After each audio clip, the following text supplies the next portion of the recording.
Koto l'air grave à l'obésité bana potonde makambo. Nansele Kindobo avec Mansolita, c'est du jamais vu. Yabo Ezarate, l'on sait qu'on a la diaspora ya poto. Cité bana poto, c'est la qualité. Oyoka cité bana poto ndeza oyozo mona. Koto ba studio, koto bandaka chambre salon, koto bandaka étage, balobi yangoyo avec Mam Immobilier, yeyo la fondatrice Mukusa Talo. Na lobaka yo sala kayume Mam Solota e Congo. A combiner mwana musala, pa pesa bino ba pièce raro bozo mona. Est-ce pas na beta gazon na bina e kotonga, o kotonga te. Vous êtes si nombreux de nous suivre, fidèles abonnés des Mams Lolita Immobilier Télévision, beauté bonjour et pourquoi pas shalom, shalom. De partout vous nous suivez comme d'habitude. C'est bel et bien votre journaliste que vous aimez beaucoup. Moi, la Bataba Diaspora, il y a Divine Kabea, la meilleure journaliste de sa génération. En tout cas, c'est un grand plaisir pour moi de vous présenter cette très belle émission. Comme d'habitude, nous sommes dans la commune de Lantélé, plus précisément dans les quartiers Kindobo, derrière Mausolée du défunt Etienne Tshisekedi, Wamulumba. C'est ici, Nde Tozo Tongela, Banapoto, Jérusalem, Otobenga Jérusalem, spirituellement et physiquement, Tobengi Yango cité Banapoto, Tozo Teka, Banderona Bissonion, besoin opportunité à vivre à l'étranger, Naba continent la Bissonion, en tout cas, voici l'opportunité qui se présente devant vous. Venez acheter au Congo, dans notre beau pays, la République démocratique du Congo, chez Mams Lolita Immobilier, Zaché à Immobilier, Aigle Nabango, Nzambe Nabango. En tout cas, à à disposition à Badjika Nabisonion sur Yabana Poto. Vous avez besoin de 20 sur 20, vous avez besoin de 20 sur 40, vous avez besoin de terrain vide. Venez, nous sommes là pour vous servir. Nous sommes là pour vous accompagner dans l'immobilier et surtout, Tozo martelé peut toujours rappeler bino n'a pas pris mon corps promotionnel, n'a pas pris mon corps abordable et vous achetez en crédit. Donc de la même manière que vous gagnez en Europe, en Amérique, partout où vous êtes. Et déjà l'ouverture il y a dossier. Tous en somme au bisoto pesa wana pour ouverture il y a dossier pour plus de détails. Contactez le numéro qui sont là. On va vous expliquer et vos questions aura bel et bien ma réponse nango. Et nous sommes là chaque mardi et vendredi pour la visite. Vous avez besoin de visiter la cité. Vous avez besoin yakoya ko zoba clé nabino à la main. Vous avez besoin yakoya ko fongola ba dossier nabino. Notre bureau est juste en face. Il y a clôture, il y a zone économique parce que to ebi ke Kinshasa nabiso ezoyande boy ba Gombe ba Montfleury, ba ma campagne n'a plus d'impact. Ntelende ezoya na makambo. Et voilà, to ici diaspora nulle part ailleurs. Vous avez besoin d'acheter, à retenir que nos terrains sont cadastrés. Donc ba terrain tozoteka eza na ba eza cadastré et puis ba terrain na biso, il n'y a pas de problème. Là où vous allez acheter dans la tranquillité et vous allez commencer à construire dans la tranquillité. Toelibino du nouveau de Tolobaka à tout moment, tozote kaba terrain ya pambate mais avec de mise en valeur. Toelio studio moderne, toelio chambre et salon, soro lingozo terrain vide tokoche là elle au démarrer directement na clôture. En tout cas, je dis un grand merci à notre 2G, l'un des prédicaires. Merci beaucoup pour la confiance parce que si nous sommes là, c'est parce que tozo sa musa ndenge sengeli toujours n'a pas ordre, toujours n'a pas orientation ainsi que ma directive Nabino ne tozo demeurer toujours na kati ya musala. Et un grand merci aussi à notre PDG parce que nous sommes avec lui au Congo. Aux aposoya au somba dik aux aposoya au visiter visite na biso ezaka gratos awa ya na frete to koto na mutu kama to sengara na diaspora tango zoya minimum 2 personnes parce que toza la mituka oyo komema e koto tina kati ya cité bana poto. En tout cas un grand merci aussi na bandero nyonso bolanda biso bana poto soki toza boeza pona bino tozaka ingratité. Nous sommes dans l'obligation de vous dire merci parce que vous pesa biso confiance pe bozo conjuguer toujours ko sa biso confiance. Merci beaucoup ingénieur Youssouf pour les images aux OPCA divines. Donc Tolobara Anakati cité Balapoto, ce sont les œuvres qui parlent à notre place. Vous avez eu le temps, il y a repassé Vimobimba la poto au désespéra, au Lela Pona Kinshasa, au Loba que non, je ne peux plus acheter. Voici l'opportunité qui se présente devant vous, très cher diaspora. Chemin Malamou Yarolanda, soro tomber la vidéo nangai, s'abonner, liker émission, partager cause à une bonne chose et activer cloche et notification pour ne rien rater parce que chaque mercredi et samedi on va recevoir ba émission nanga pe oye baka cité ba la poto ba lobaki nini nini salamaki nini oyo eza ko avancer na kati ya cité bana poto. En tout cas, c'est un grand plaisir pour moi ya remona ke bana poto bazo sa biso confiance pe bazo continuer toujours ko ya na kati ya cité bana poto. En tout cas, bon remona ke lelo to yambi Canada, to yambi Suisse, to yambi France, to yambi Londres. Bazana kati na biso awa na cité bana poto eza bandeko mususu ba ko zo ba clé à la main o ba komi ba kolo mapango eza bandeko mususu ba ko rendre visite eza bandeko mususu a utineka poto ayoka lisola cité bana poto ayeka katala confirmer et puis afongola pe dossier nae boze belé biso to pesa bino ka matondo. Merci pour la confiance au bozo sala biso. Et voilà tolobaka ka TV za radio te TV sengaka o palpe image ozo mona makambo ya divine alobaki est-ce que za solo ona o ekokani aigle na bango est-ce que za Mams Lolita. En tout cas biso tolobaka makambo esalamaka tolobaka makambo yo tomonaka. Vous allez remarquer que ya divine na simananga ba chambre à salon. Admirez quand même la beauté qui est derrière moi. Admirez quand même beauté ou jolibilité ou ezana simaya divine. Tant que tu es bandero na biso bas la terre, botiana c'est parce que tu es baralé. Pourquoi? Et à tout moment nous vous rappelons peut te marteler la kakoueb sabino que vaut mieux la qualité que la quantité et la qualité s'appelle Mams Lolita. Vous avez besoin d'avoir la qualité. Si vous nous faites confiance, soyez patient. Vous avez besoin d'avoir la qualité. Si vous faites confiance à Mams Lolita, ne soyez pas pressés. Ouais. On n'a pas besoin, Européen Sabino Biloro Moro vite, mais nous voulons donner à la diaspora la qualité. Tant que tu as le qu'on a bloc de vente, tu as le qu'on a libende à Famico, parce que tu as plusieurs sortes de ma bende. Tu as ce qu'on a au Tongaga. Bangi basa lo libende ba tiela o ba kulelo colonne. To basa lo ndaku, il faut demander est-ce que ça Famico? Parce que nous avons plusieurs sortes de ma bende, nous avons plusieurs sortes de bois, nous avons plusieurs sortes même de batol. Mais ce qui est important et ce qui est bien chez Mams Lolita, nous vous donnons que la qualité. Tu peux savoir la qualité, tu peux savoir la bien. Déjà, je dis un grand merci à Bandoro Nabiso, Basala Kibiso, confiance. Tu as livré bino qualité parce que tu si na bino déjà. Ah, bon, c'est bon, parce que tu as déchouché. On ne peut pas venir vous livrer comme ça. Tu as déchouché parce que là, vous êtes intéressé à monde déjà besoin de elle nabino et balaba les a déjà. Ce qui m'intéresse. Et le reste, il y a ma petite idée, et vous allez remarquer que nakati ya cité na bandeko bazo sala biso confiance tozo pesa bino toujours merci. Bon otala ndenge pape ça sali visite guidée quoi avec notre très cher diaspora o ba nakati ya cité bana poto ndeni ba otambola ndeni baza ko admirer la beauté de la cité ndeni baza ko apprécier misala bandero mususu parce que nous sommes là pour applaudir bandero baza ko avancer. Tolobaki awa pa na biso to bloquer yo te. Si vous voulez tant to livrer yo on continue les travaux, on a pas de soucis, pas de problème. Nous sommes là, nous allons vous servir. Nous sommes là, nous allons répondre dans vos besoins concernant l'immobilier. Mais si vous avez vos maçons, venez avec eux, Bokotonga. Biso souci na biso ezaka katonga. Kotika vidité, tant que te livrer on a studio moderne, bandero na biso ba kenda na bango aziza.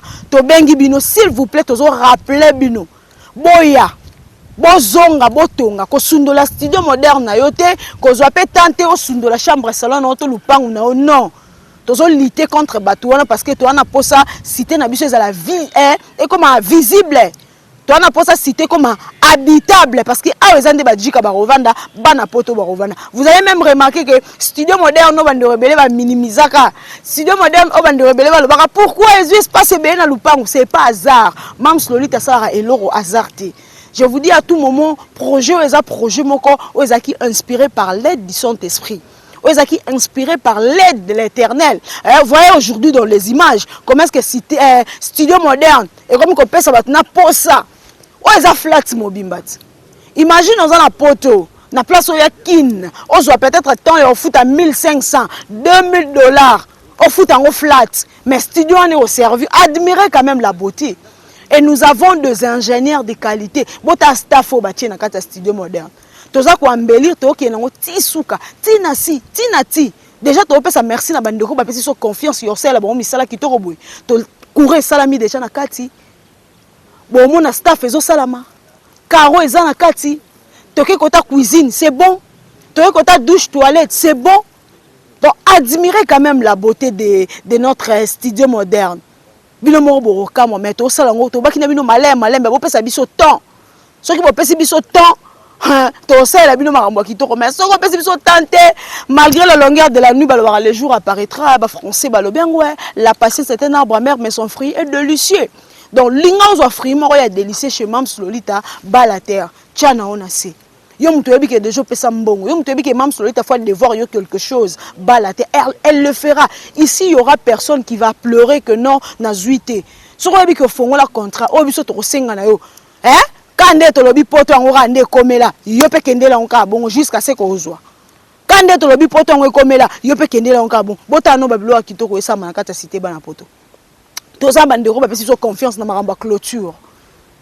Vous allez déjà voir derrière moi comment est-ce que PDG Zolaxa ba djika na biso ba parcelle na bango. Ici tout un chacun de nous a sa répartie na boulot na ye ndenga zo sala. Là il est en train d'expliquer et puis kolaksa bango parce que ba yeba silisa. Yebe muto silisa ba la terre. Si tu veux envoyer la famille, pas de souci. Si tu veux pas envoyer la famille, tu veux venir yaka yo moko. Et déjà to loba ngo tant to comme une étape yo, to te remettre yo, to tuer yo ba elle, to boy na biso 18 20. Clôture et salama. Si tu veux le faire avec nous, pas de souci. Mais biso to proposer, botan net ba clôture biso mo to sala. Biso to sa ba clôture à qualité, to sa ba clôture ya bien. Ba clôture moko salami na ba norme ya kitoko. To sa ba clôture moko ya wow. Voilà, très cher diaspora. Il y a divine Sarabino à tout moment, télévision de la radio. Tant que ça, makambo malam, makambo ya bien. To senga na bino ka boire applaudir parce que Londres, Canada, France, États-Unis, en direct de la cité Balapoto, Suisse, en direct de la cité Balapoto. Là, je suis avec maman Brigitte. Ndeka to Sarabino, confiance aveugle, confiance à Musika. Tant que sur place, Jika Emoko a validé. Donc muko lupangu yeyo. Ayo zo clé.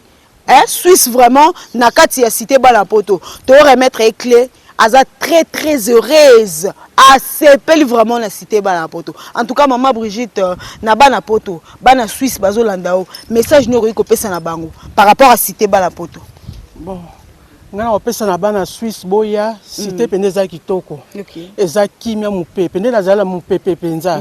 Boya ebele. Au monde a confiance ezali a penza confiance ezali même Lolita priaka na ye bato boeso gouvernement ko ko zoeta ne sika pona kamba bana poto poto zanga penza bisika to za na confiance ya mutu mo boy netinga na yeba kiete na talaika na télé na pesa yi confiance na pesa mbongo na lelo na komi na terrain na moni pe bando pesa mbongo combien d'années eza une année kaka et demi une année demi oyo moni pe o mam sa yebisa na téléphone yango to vivre yango na vivre yango donc aussi 20 sur 20 na yo na studio moderne na bandeko bazo douter o ba lo be mamba lokuta te baya bango ba omona bango moko baya penza ngamona moni penza ba même Lolita te na talaka boy na télé na binzambe muto na yebite mais na pesa ka ko na pesi confiance na yeko mona pe. Voilà maman Brigitte eza bandeko msu ba lo moi sa tonga mboka te par rapport ya makambo yo monia parce que zo kama pe zo lekela message nyoko ko lancer na bato ba lo bon te moi sa tonga mboka mama atonga mboka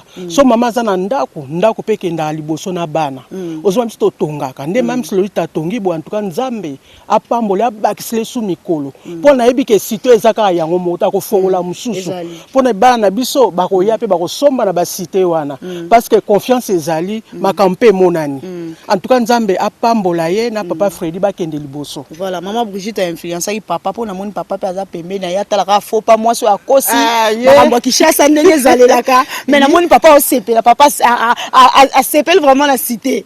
Il y a Azak na badoute. Il y a bon zo tinda pendo yebi mudio se lansaka bonga bite na kei. Na ketira na kende na kotala. Vraiment.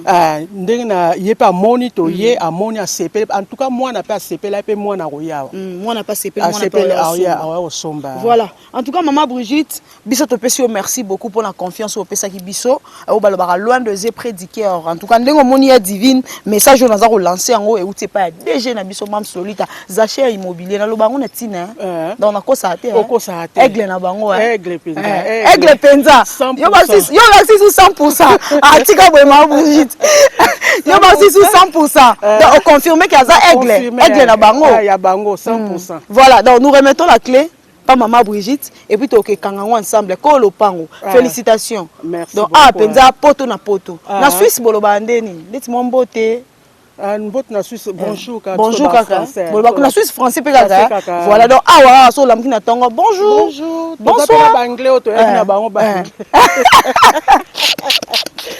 Vraiment Yaïs, on va avancer ensemble pour que to kanga clé cause a une bonne chose. To kanga ndaku. Ah c'est bon. Voilà. La clé est là. Nous remettons entre les mains de maman Brigitte. Maman Brigitte a commis quoi pas on a rata cité bana poto. Donc ils ont m'a douté té. Ils ont m'a solo. Donc yaka pesa mbongo, malembe. Ba ça système à mabe ya malembe. Té système moko bien. Bande comme so pas système à mabe. Non. Non. Ata biso ko na poto pe bloko no seza to somba ka kashta. To zo rapé malembe. Ba crédit ezali. Donc on ba poto ebeba ya solo. Ya solo ko siko zo mone to somba bona ba crédit ba aider même lolita ma bimineti Yesu. A aider biso penda sungi ke o somba di kubo kokate. Ndambo zo kangisa eza penda bien. Eza bien. Na ebité maman Brigitte esengoza vraiment makasi. Par rapport à la clé divine pécio. En tout cas, esengweza makasi na zui clé. En tout cas, na yebisa mwana penza ya. Et pour mwana tinda nga kende tala omona. Pour mwana nga kende cité musinga bité. Poza pembe na ngai. Abi mama eza bien yo moko mona nga nazo kende kuna. En tout cas na oyelo sango. Kala tepe mwana asomba. Donc espace eza na o etikali. Profitez-en. Mwana, yaka. Yaka. Vraiment, merci beaucoup, maman Brigitte. Très cher diaspora, nous continuons avec les interviews. Je pense que là-bas, j'étais avec un Suisse et de ce côté, nous sommes à Londres. I don't know English. Nous habité son nom sous Carab. Donc, à Londres, je pense que chambre et salon est 20 sur 20. Maman et papa, en tout cas, nous vous disons un grand merci déjà pour la confiance. Je pense qu'avec maman, tu auras déjà année passée. Voilà, année passée, tu auras dit maman, mais année vraiment, on va avoir clé à la main. Donc, je pense que maman, vos impressions par rapport à la cité, le changement est vraiment ma casse. Même ngamo titozo ya na vraiment changement na ndenga mukete. Une fois de plus na oloba merci na papa Freddy. Na merci na maman Lolita. Vraiment na ya divine équipe mobimba. Bozo sa musala penza kitoko. Vraiment changement za makasi. Ya oloba vraiment to sepele. Tozo mona skonde to kozonga tanto royal susu okuta susu ya koleka lisusu kozleka vraiment to sengi bino merci makasi vraiment to pesa bino confiance to pesa bino confiance pambate to moni vraiment que oui musa les osala mapeto sepeli voilà na bana poto bana Londres nyonso bo Hollanda vraiment nazo senga bino nyonso boya ngande kona bino biso toye to sombi to moni to komi ezaka te to elelo année passée zalaki na yeko mona so version na zaki ngana na papa e mo vivre na yena papa na bana bango pe ba vivre ngo live nde ba mona ngo kana YouTube ba sepele déjà na mona on YouTube ba landa bino yes déjà bazaki wow diko ba yes ko na sur place wow na bango pene moni ka nde ba mona na bilili ka nde pesa sur place ba douter les bana poto banzimi yango bana poto banzimi yango te ba douter te ba so ba douter te wana vraiment bana kini botu ko douter eza vraiment tozo bengi sabino bana poto nyonso non seulement ka Londres po biso to uchi Londres Suisse France Belgique Australie Autriche États-Unis de partout vraiment bo pesa paps na mams na biso Lolita confiance musa les omona na penza na misu po dans 10 années kaka moins d'1 année tout monde musa les sala mi boye vraiment ngana sepeli donc na eki août année passée août mbalo na kuti makamno so sili vraiment pesa bango confiance ozana bon ko vendre na ndako te na yoka paps na mams baloba immobilier donc tabiso to somba ki na monto comme lelo ezande morote na monto comme année prochaine et ozande morote ko bomba mbongo na banki te yaka nango ko investir na mabele po investir ko investir na malamu ezana mabele to so sala pe na makamu susu bilamba banini mais cette fois-ci o ezamboka na biso to ya vraiment ko tcha empreinte ya on vraiment to une fois de plus le bi vraiment nzambe na lola amona bino penza bokendele boso to boke bino ba fleur pour la mona bino. Je pense que l'homme de Dieu ne manquera pas à dire. Bota cité za béni hein. Prophète, pasteur, docteur. Donc cité za béni ma race. Donc toi na basa donc au sombi au vandi liko nango bénéficier na losam. Na losam. Papa un mot na bana poto. Première impression na biso ezali nos sincères remerciements. Toujours évangile et malobate, mais évangile na misala. Prêcher et puis kozala yo moko modèle. C'est pourquoi nous avons fait confiance. Parce que Toybac, c'est notre bien. C'est notre manière aussi de contribuer à l'évolution, à la statut qui na moko na biso a déjà plongé katina immobilier. Voilà. Et pourquoi ne pas les encourager? Un grand merci vraiment pour Nayango. Nous avons parlé de ça. Et maintenant, j'ai entendu parler, mais maintenant, mais on est la vie. Voilà. Je suis là, on est là. Palpé. J'ai touché de mes propres mains. Alors, toujours, c'est pour la première fois comme ça. Venez. Venez, vous ne serez jamais déçus. Voilà.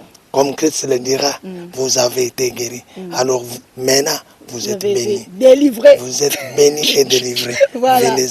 Venez investir. Voilà. Tu es en train d'écrire ton histoire et personne ne peut le changer. Amen. Je t'invite cordialement avec plein de confiance, plein d'amour. La confiance est aveugle. Voilà. Fais-nous confiance et tu vas proclamer la gloire de l'Éternel. Voilà. Amen. Vraiment, merci à Maman Lolita ainsi qu'à l'éminence serviteur de Dieu. Voilà. Ce n'est qu'un début. On a un long chemin à parcourir. Que le Seigneur vous soit favorable. Que tout un chacun, qu'il écrit son propre histoire. Viens, commence à écrire ton histoire. Que le Seigneur vous bénisse et qu'il bénisse l'équipe tout entière, ainsi que ma préférée journaliste. Oh là là, amen, amen, amen, je les reçois. Amen. Je pense que le PDG ne manquera pas de dire. Oui, à Londres, tu es venu parler l'anglais. I speak slowly. Ça fait du bien quand même. Bah, mais quand même, il y a exalté ou il y a fortifié bande kobele. Donc ndenge l'homme de Dieu oti koloba, ndenge mama oti koloba. Ya malamu ezali biso tende tokoki kotelema pour que tokomi pesa témoignage ya biso moko. Eta bato belé o balanda ki Jésus, o ba sepela ki aussi akoyoka Jésus, mais avant tout balanda ye ba yoka kana no témoignage na ye. Et à cause du témoignage ya moto et permettre à bato ba pesa pi aussi moto confiance. Na mosala o tozo sala et to baka simplement to ali ba simple travailleur. O tozo travailler na ba ndeko ba pesi biso misala, so moni couple pastoral. O moni papa l'homme de Dieu, o moni mama et ba yene sika oyoyo ba moni no pangu na bango o ba sombaki na musika. Mais na lingi na pengle loko moko. Ba somba yango ça fait déjà une année passée, mais pourquoi te livrer qui bangote pendant tout ce temps? Parce que bazo qui temps ko silisa na noté. Et ndé temps ba silisi, ndé te livrer bango. Yango nazo rappeler ndeko moko o tala ba ninga to bazo ka lupango. Ndé mutime betaka yo. Ndenge di foyuka mo mwa keto, mo ka sengo. Nazo rappeler yo yeba ke zwa kimia. C'est que tangu na yo pe ekoka. Okoza lupango lokola ba ndeko pe bazo mapango na bango. Soko moni bato belé bazo ta par-ci par-là. Bazo koma na kati sika oyo. Oyo nga plaisir ezalaka nini. Na mona te moto ayene sika oyo yo amoni lupango na ye mayibi yibi. Soki moto amoni lupango na ye na kati ya cité bana poto moto azalaka na esengo. Esengo eza te po ba livrer ye. Mais esengo ezali parce que nzamba sepeli akosimba motema moto wana. C'est pour ça to senga abino merci et te considérer kabino plus. Mama ye mokote, papa ye mokote, ba ena bana. Ba uti di banda na mboka bapaya. Et tant ba komi ana mboko yoyo des fois na éviter ko zapemba liboso na bango. Et ba ki plaisir ya ko vivre mon pepe moko naturel. Endroit moko eza idéal. Et yango to rappeler bande ko ebele po botala biso na musika. Boko mitungisa mate. Bokanga matoi. Mais bo telema lokola moto moko avec espoir. Ya ko bagino cette fois-ci na pena ozwa oyangai. Et na ebisi yo ke ozwa. Soki di fambongo ezalaki yo passe avant tango sala calcul to programme moko songolo. Mais ndingo accepta ko somba na kata cité bana poto c'est que nzambe wana pesi yo makasi nzambe wana ko linga tembo ne bunga. Ya ko linga te ko kauka. Boye bango bien que cité bana poto eza pona bino moko bana poto te eza pe pona biso. Oto na kata Congo awa atake ba kinwa. Mais esengo ezali mingi o baza awa nde ezandi bino bana poto. Et bisika bana poto ba vandi et sika oyoyo ezaka toujours du wow. Donc voilà pour moi on a koyeko loba ya malamu ezali yango wana parce que bato belé des fois en réalité avant na poto avant na milieu eza bien avant un endroit où est propre où est bien mais où est motuya nani ndazo vanda kati na yo oko vanda bisiko eza bien vanda bisiko ebongisa ma très très bien mais dès que kati na yo soki moto azo vanda za bien te c'est que au bénéficier de kitoko ici cause. Alors que si tu es dans la poto, c'est du wow. Et du wow, il y a si tu es dans la poto là mon côté, il y a capo palpiter au monde. Spirituellement. Donc na ebisio ya nzambe ratarate. Ah qui bonganga te mais qui nzambe désolé.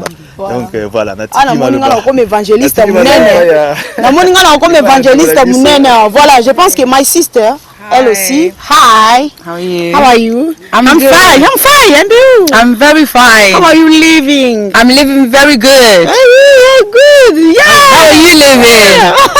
Cité Banapoto is good, eh? It's very good. It's not good. It's nice. Yeah, it's good. It's Good. nice. Good. It's very nice. Can you speak? Nabana Londres too. Okay. What language do you want to speak in English? Speak English. English. Good afternoon. I want to invite you all to come to invest in our home country. And this is a product of our trust. And I want to invite everybody to come and invest. I'm proud of what my parents have done. And I'm also proud of what Mama Lolita has done in regards to this product that you see here. This is the place to invest in. This is the place to grow. And I want to invite you all to come and do what my parents have done, because this is the future. This is for not only for me. What my parents have done is not only for them, but it's also for me and my grandchildren and my other grandchildren as well. So this is a heritage. This is an asset for life. So I want to invite everybody to come and invest. Trust. There's trust here. I know there's sometimes people are scared when it comes to trust and money. No, there's trust here. There's hope here. There's faith here, and there's also results here. Okay, so come. A lot of you, family, youth, whatever, like all type of ages, it's not too late. Come and invest your money here. There's so many different ways to pay. There's so many different ways to how to get your money here. We did it all the way from London. You can do it all the way from YouTube, watching me right now. Come, loads of you. God will bless you. Let's manifest. Let's grow our country. There's a lot to do. God bless. Come to Cité Banapoto. Come to Cité Banapoto. Yeah. Come to Cité European people. In English. Yeah. You quoting, you beaming. Yeah. That's it. Voilà, tu peux parler en lingala. Tu peux parler un peu en lingala. Hey. Lingala un peu. Baya. Non. Okay. Boya na Cité Banapoto. Bakambo za kitoko. Boya bosomba. Boya la Cité Banapoto, bandaku eza kitoko, voilà. Mabele eza kitoko, makamo eza kitoko. So boya la Cité Banapoto, nyonso eza kitoko. Nyonso eza kitoko parce que nzambe na yo eza kitoko. Voilà. So pour ça la Cité Banapoto. Yeah. Pour dire que neto la bakanza maza bien, pour dire que yo posa bien, ça veut dire que mabele pesa bien. Que nzambe pesi biso mabele yo. Voilà. Nzambe wa pesi biso mabele aza bien. Pour dire que ayebi que makamo bien et kokota awa kokola pe. De là ya dans les déos. Non mon beli do oui. T'inquiète. Ma belle zabia, ta mazabia o pesi biso ma belle oyo. So ça veut dire que yo posa la bien pour na mbongo na yo posa pe bien na awa posa pe ba résultat automoni na simana biso. Bo bangate la confiance eza awa biso to ça dit confiance pour dire que nenge confiance biso ça confiance, ça veut dire que yo pe confiance na o et ça vraiment réussir. Yaka foi eza zamaza zamana za bien pour dire mbongo na yo pesa bien, awa pesa bien. Tout va bien. Cité Banapoto va bien. Voilà, ingénieur Youssouf, en tout cas moi je te dis merci beaucoup. Nous allons profiter aussi pour marcher un peu et faire voir à la diaspora. Nabandero nabiso to livra déjà, moi kala. To rappelera bino, to tambola raté pour ko dénigrer bino ou ko minimiser bino, non. To tambola juste pour vous rappeler, juste pour nous zongi sabino isusu na kati ya actualité, parce que tous ça bandero msusu au monde a sali am sous 6 mois 4 mois atinda rambora matitité, il ne s'occupe plus à parcelle naie, et nous sommes là pour nous noter pekoko makaka le jour où la personne va nous contacter, ou le jour où la personne a osana posa peut-être a commis sa parcelle naie bopeto nde bozomona en face. Parce que tout ça, ça demande nos tétés bazwa temps, il y a ko salango ba komisa ndenge bomoni bongo. Donc et on sait ngana biso to pesaye calcul nyonso depuis abanda ko tinda mbongo te, mais rien n'empêche biso pe to tambola ra média. Il y a eu avec il y a divine pendant qu'on rappeler pe ko la kisabino. Pour bomona kaka moi j'ai remarqué ça, bisika tozo tonga bisika to linga to livrer ndeko marabopeto. Donc ceux qui te livrer to leki tout le monde a abandonné ba parcelle, ba tiki na bango, bandeko bazo kiper les sous-soutés. Donc tu as rapport à rappeler, bino pour nous marteler sur ça. Vous allez même remarquer, il y a eu ça zo balancer ba image. Donc là nous marchons, tout le monde a ma plan mususu. Tu es bisabino. Si vous ne voulez pas nous faire confiance, si vous ne voulez pas envoyer votre argent chez nous, tout un chacun de nous a quand même une famille. Vous pouvez contacter le membre de la famille par semaine, même par mois.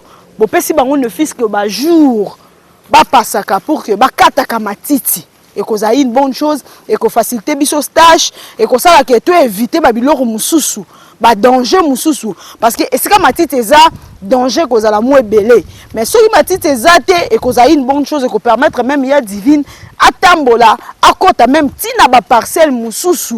Eh, yango to lo ba clôturer. Tant que clôturer le pas na yo, so que matiti koli na kati, nous on va pas voir ça. On va pas voir ça. Et qu'on facilite biso tâche. O tie na yo ka cadena na yo. Biso to mona biso ka clôture libanda, mais matiti tozo mona te. Comme ça vraiment, ils ont ça la bienté, ils ont rendre encore cité plus sale. Donc ils ont ça la bienté, ils ont ça la que cité ils allent plus sale. C'est pour cela tozo rappeler toza ko insister na bandero na biso. Donc somme auto pesa wana muke wana to senga na bino wana chaque mois. So moni ke oko tinda ngo pe mbala moko pour 6 mois, rien n'empêche. Eza bandero ba sala rango biso pe en retour to rendre ba parcelle na bango. Bopeto tozo komisa ngo propre makasi eza bandeko pe alobi non. Moi je dois envoyer les membres de la famille. Oui, c'est bien. C'est une bonne chose. Pour biso souci na biso eza commissaire lupangu na yo propre, commissaire aveni biso moko to sala ngo na batete na biso to lobaka la charité bien ordonnée commence par soi-même. Commissaire parcelle na yo bopete rosa une bonne chose. Ndeti boya à l'exemple de papa Serge. Je pense que autrefois j'étais ici à clôturer le pan naye à Bongisi. Déjà dans l'avenir nous avons que 2 personnes. Oh basali clôture na bango. Tozana maman Véro. Oh pasali clôture naye et tsali finition. C'est presque à la fin. Elle aussi. Et puis, Tozapena, papa Serge. Mais le voisin et le voisine. Le voisin et le voisine, nous vous supplions par l'amour de la cité Balapoto. Nous vous supplions par l'amour. Bolingo tozaranango otolingi la cité na biso tinda. Ou soit tinda membre à famille. Cité za munene, moussa les ebele, pas batete na biso. Moussa les a tellement ebele. Toke na malembe. Soko tindi mbongo na yo tokosala ngo kitoko. Soki pe otindi membre à famille akosala ngo bien. Si vous voulez aussi contacter Mams, bobengara Mams Lolita pour que boye bandeni nyonso tout et que c'est passé mais nous en retour tozan la posa cité za la kitoko, tozan la posa cité za la bien. Bon mon atala papa Serge yemo sala marambu tout. Yemo penda le binga mo na sa portail nanga, ngamo na sa clôture nanga, ngamo na bo remarquer même na veni so otali e bandeli ya clôture à papa Serge, ti souka ya clôture ya papa Serge, vous allez remarquer que matiti bosana. Mais si otali chez les voisins ou soit te dépasser papa Serge, au moins que matiti eza. Donc toza ko insister, tozo marteler, tozo rappeler pe pona ba clôture, osalisa elle et kenda nango yo mobembo osalisa elle okenda nango yo mobembo bosana na yo en tout cas ko bosana cité bana prototé biso tolobara mukie oyo zo gagner wana nous on a besoin de ça le peu que vous gagnez on a besoin de ça ezo sunga ezo contribuer et tant yo zo zela et comme belé makasi charge romata tant ozo pesa malembe ça te facilite la tâche na sisi nanga na yo mo kuté lekela o bomoni na yo moko te lekelo et puis na bandeko batu na biso bolo na banzete ya yo s'il vous plaît je vais marteler sur quelque chose et ça bandeko msu ba yebisa biso bolo na banzete bobi ke cité bana poto batu bavanda wate tant to ya to kota ba bidozer to déchoucher to bongisi poto to ngela bino ndeti banzete boso to kuta on va laisser ou moi ke mukolo pangu tanga ya kati so po lingo lona nzete oye nango lona actuellement e salama. So bon monique te nana posa nzete mabwe na musika balonela nga benga Mams Lolita. Oui, benga Mams. Ba olonela open nzete yana na emplacement ya lupangu na ondenge sengeli. Bo mona toza bandeko lokola bazo sa ba nettoyage vraiment. Nettoyage esa na kati ya lupangu boy. C'est ce que nous voulons. Nous voulons assez que ma pangue ya bateau comme ma boy. Hein? Nous voulons assez que ma pangue comme ma boy et se transformer. Et pendant bandero na biso to la rabino que tozo bongisi la bino yango EP. Mabaya DG Betami, toze la pe charpentier na biso pe aya, to bongisi la bino, batu attire na bino, batu ya principal parce que au début de tolobaka ingénieur à salaka erreur et quand tu veux changer toiture, tu veux comment la toiture oyo, tu veux ko benga bino te tolobaka non. Bo pe ça va frais mususu entreprise yemo ko azwa charge nango entreprise yemo ko lobi non faut na la diaspora et loko ya qualité loko ya wow nde bozomona mabaya eza déjà likolo charpentier so asisi misala o azanango akoya pe awa pour que abete la bino. En tout cas, c'était un grand plaisir pour moi de vous présenter cette très belle émission. Merci beaucoup ingénieur Youssouf pour les images. Merci beaucoup à la diaspora pour votre présence et merci beaucoup à notre PDG. Merci beaucoup aux abonnés hein. Toujours insister peut toujours rappeler bien toujours beau s'abonner. Aux s'abonner ou activer cloche, il y a notification et que vous avez une bonne chose pour ne rien rater plutôt à chaque fois toujours que ça va émission au recevoir oye baka comment est-ce que évolution ya masolongo ezokendele. Donc to bengi diaspora boya na cité bana poto bo benga biso na ba numéro ezawana donc ba numéro ka ezawana nde recevoir batu donc ba numéro ezawana so oza ba question na o reposer ba ko répondre ou soit o ko tikela biso même na commentaire to ko répondre. En tout cas moi je vous dis déjà au revoir, on se retrouve à la prochaine. Bisous, bye. Mams Lolita, la force et le cœur pour un affût.